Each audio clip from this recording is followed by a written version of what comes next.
Kui kell lõi südaööd, ärkas jõulupuu kõrval seisnud pähklipurustaja ellu, valmis alustama oma salajast missiooni. Ta kutsus kokku oma usaldusväärse meeskonna Kella, Tähe, Kuuli ja Ingli, et jagada nendega öise seikluse plaani.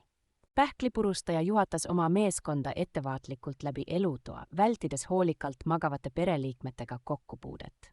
Jõudnud tühja nurgani, andis pähklipurustaja märku alustada selle ala kaunistamist, kasutades salajasi varusid. Kuul hakkas osavalt kuus kehtima, samal ajal kui Ingel ja Täht aitasid kaunistusi paigaldada, kõik pähklipurustaja valvsa pilgu all. Kui nurk oli muudetud säravaks jõuluimedeks, vaatas meeskond uhkelt oma tööd, kel helises vaikselt kiituseks.